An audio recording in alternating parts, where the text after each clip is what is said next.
Hello guys, welcome back to my YouTube channel. Today's topic on pharmacology. Topic name is anti-anginal drugs.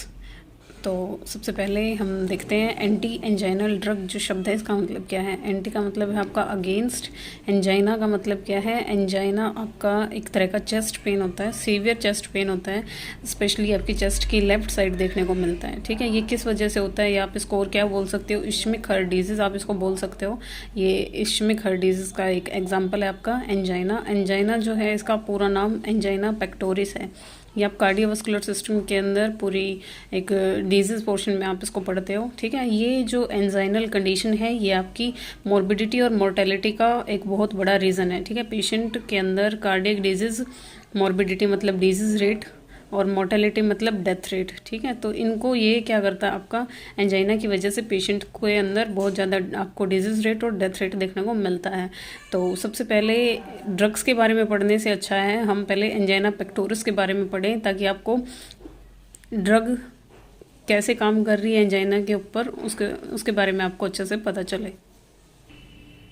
तो pharmacology कम MSN का आपका ये topic यहाँ पे पहले कवर हो जाएगा। उसके बाद हम क्या पढ़ेंगे, आपकी क्लासिफिकेशन या फिर एंटी एंजाइनल ड्रग्स के बारे में पढ़ेंगे। सबसे पहले डिस्कस करते हैं एंजाइना होता क्या है। एंजाइना का पूरा नाम होता है एंजाइना पेक्टोरिस। ठीक है, एंजाइना पेक्टोरिस इस डिजीज़ का पूरा नाम होता है। इसके अंदर आपको क्या देखने को मिलता है, चेस्ट पेन। ठीक है, एंजाइना पेक्टोरिस के अंदर आपका सीवियर चेस्ट पेन आपको देखने को मिलता है। किस वजह से देखने को मिलता है, resulting from the myocardial ischemia. Myocardium आपकी हार्ट की मिडल लेयर होती है। ठीक है, इश्मिया का मतलब होता है आपका लैक ऑफ ब्लड सप्लाई। ठीक है, जब आपके हार्ट को ही ब्लड सप्लाई ना मिले तब आपको क्या देखने को मिलता है, एंजाइना पेक्टोरिस देखने को मिल सकता है। या फिर आप क्या बोलोगे, angina is caused by the imbalance between oxygen supply and demand by the myocardial muscle. ठीक है, इम्बैलेंस हो आपका ऑक्सीजन सप्लाई का, या फिर डिमांड को ही बॉडी पूरा ना कर पाए। नॉर्मल फिजियोलॉजिकल हमारी कंडीशन क्या होती है, हमारा हार्ट क्या करता है, हमारी पूरी बॉडी को ब्लड सप्लाई करता है। ठीक है, और हमारे हार्ट को ब्लड सप्लाई कौन करती है, आपकी कोरोनरी आर्टरी करती है। ठीक है, हार्ट क्या करता है, पूरी बॉडी को ब्लड सप्लाई करता है, और हार्ट को ब्लड सप्लाई कौन करता है, आपका कोरोनरी आर्टरी। तो एंजाइना आपको कब देखने को मिलेगा, या कोई भी हार्ट डिजीज आपको कब देखने को मिलती है, जब आपकी क्या हो, हार्ट को ही प्रॉपर ब्लड सप्लाई ना मिले। ठीक है, उस वजह से तो वो कंडीशन आपकी क्या हो सकती है, कोरोनरी आर्टरी क्या करे। नॉर्मली कोरोनरी आर्टरी आपके ऑक्सीजनेटेड ब्लड का मोस्ट ऑफ ऑक्सीजन पार्ट आपके हार्ट को दे देती है, ताकि वो अच्छे से काम करे, क्योंकि उसी को ब्लड पंप आउट करना है फुल बॉडी के लिए। ठीक है, तो कोरोनरी आर्टरी क्या करती है, कोरोनरी आर्टरी आपका ऑक्सीजनेटेड ब्लड पहुंचाती है आपके हार्ट के पास, ताकि अच्छे से काम करे। लेकिन जब आपका कोरोनरी आर्टरी आपके हार्ट को ही ब्लड सप्लाई ना करवा पाए, यानी ऑक्सीजन की कमी देखने को मिले आपके हार्ट को, तब ये कंडीशन अराइज होती है। तो आप इसको बोल सकते हो lack of O2 supply to the heart. ठीक है, इस वजह से एंजाइना आपको देखने को मिल सकता है। या फिर increase the demand of oxygen supply to heart. अब ये डिमांड कब इंक्रीज होती है, देखिए नॉर्मली आप जब भी आप कभी भी नीचे से ऊपर की तरफ चढ़ते हैं सीढ़ियाँ, जैसे एग्जांपल आप ले सकते हो। ठीक है, जैसे आप मंदिर में जा रहे हो ऊंचाई वाली जगह पे, वहाँ आप सीढ़ियों से ऊपर चल रहे हो। ठीक है, तो उस दौरान क्या होता है, आपके हार्ट को आपका हार्ट का काम क्या हो जाता है, बढ़ जाता है। ठीक है, हार्ट का काम बढ़ने की वजह से हार्ट की जो डिमांड है ऑक्सीजन की वो भी बढ़ जाती है, और उस टाइम आप क्या ना कर पाओ, उस डिमांड को पूरा ना कर पाओ, तो क्या होगा, लैक ऑफ O2 सप्लाई होगी आपके हार्ट को, और तब आपको क्या देखने को मिलेगा, आपके लेफ्ट साइड चेस्ट में क्या देखने को मिलेगा, बहुत ज़्यादा पेन देखने को मिलेगा। ठीक है, वो पेन अब आप रुक जाओ, जब आपको दर्द हो रहा है आप उस दौरान रेस्ट कर लो तो वो ठीक हो सकता है। ठीक है, तो डिमांड इंक्रीज कब हो रही है, आपके हार्ट की।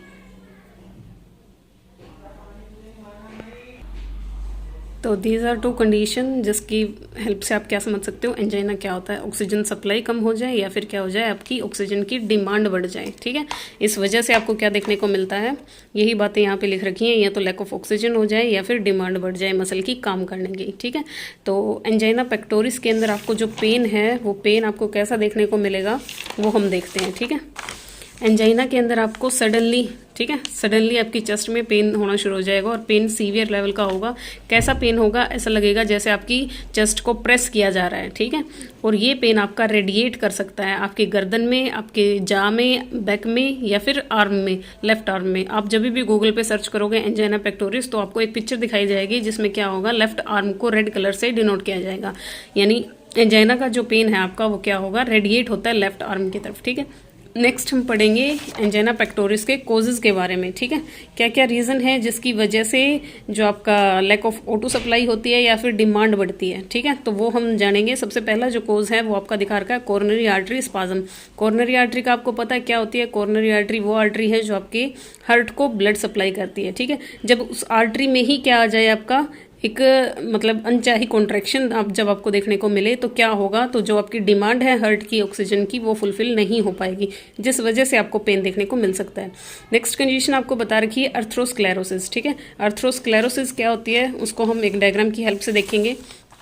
देखिए ये आपकी क्या होती है? ब्लड वेसल होती है। ठीक है, ये आपकी एक ब्लड वेसल है, आप इसको मान के चलो ये आपकी कोरोनरी आर्टरी ही है। तो कोरोनरी आर्टरी में कहीं पे भी, ठीक है, इस पूरी आर्टरी के ल्यूमन के अंदर कहीं पे भी आपका प्लेग सब्सटेंस या फिर आप कह सकते हो कोलेस्ट्रॉल हाई फैट टिश्यू यहाँ पे जमा हो जाए। ठीक है, जिसकी वजह से आपका जो नॉर्मल ब्लड का फ्लो होगा वो क्या हो जाता है? रिड्यूस हो जाता है या फिर रेजिस्टेंस बढ़ जाता है। ठीक है, हार्ट को या फिर इस ब्लड वेसल में से ब्लड को जाने के लिए और ज़्यादा प्रेशर लगाना पड़ता है। ठीक है, तो ऐसी कंडीशन, तो इस प्लेग सब्सटेंस को आप क्या कहोगे? अर्थरोमा कहोगे। ठीक है, आर्टरी के अंदर क्या किसी भी प्लेग सब्सटेंस का जमा हो जाना उसको आप क्या कहोगे? अर्थरोमा कहोगे। और इस अर्थरोमा की पोजीशन को आप क्या कहते हो? अर्थ्रोस्क्लेरोसिस कहते हो। ठीक है, और अर्थ्रोस्क्लेरोसिस ही हम क्या पढ़ रहे हैं? कोज पढ़ रहे हैं। ठीक है, तो ये जो प्लेग है ये आपका क्या करता है? डिस्टर्बेंस कोज करता है normal blood flow in vessel के अंदर। ठीक है, अगर ये प्लेग यहाँ नहीं होता तो एक ब्लड वेसल से आपका जो ब्लड नॉर्मल जिस स्पीड से जिस प्रेशर से जाता है वो आपका जाता रहता। अब इसके जमा होने की वजह से क्या हो रहा है? आपका जो नॉर्मल ब्लड फ्लो है उसके अंदर डिस्टर्बेंस आ रही है, और इस प्लेग को ही आप क्या बोलते हो? अर्थरोमा बोलते हो। इसकी फॉर्मेशन को आप क्या बोलोगे? अर्थ्रोस्क्लेरोसिस बोलोगे। ठीक है, नेक्स्ट कोज आपका है increase the demand of O2 bio the myocardial muscle. ये आप क्या है आपकी? Increase the demand. ठीक है, या तो क्या हो आपकी डिमांड बढ़ जाए या फिर क्या हो आपकी ऑक्सीजन की कमी हो जाए। ये नॉर्मली आपके कोजेज रहते हैं एंजाइना पेक्टोरिस होने के। सिंपली आप क्या कह सकते हो? जब demand of O2 is not equal to supply of oxygen. ठीक है, डिमांड को जब आप पूरा ना कर पाओ सप्लाई से तो आप क्या कह सकते हो? उस कंडीशन को एंजाइना कह सकते हो।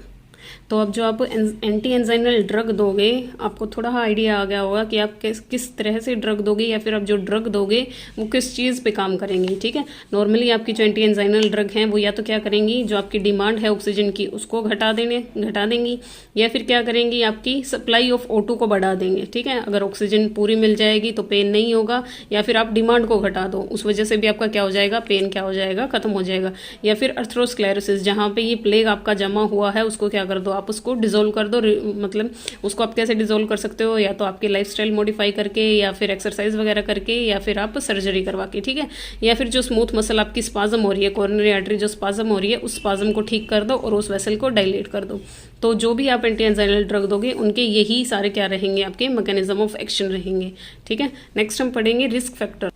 देखिए ये आपके रिस्क फैक्टर हो सकते हैं एंजाइना, मतलब रिस्क फैक्टर आपके क्या होते हैं? ये एग्जैक्ट आपके कोज नहीं होते हैं, पर ये ऐसी कंडीशन है जो बढ़ा देती हैं आपके एंजाइना पेक्टोरिस होने की मतलब कंडीशन को। ठीक है, तो सबसे फर्स्ट आपको बताया गया हेरिडिटी आपको पता है, आपके अगर पीछे फैमिली हिस्ट्री रही है किसी को हार्ट डिजीज की, एंजाइना की, तो आगे आने वाली जनरेशन के भी अंदर आपको क्या देखने को मिल सकता है? एंजाइना पेक्टोरिस देखने को मिल सकता है।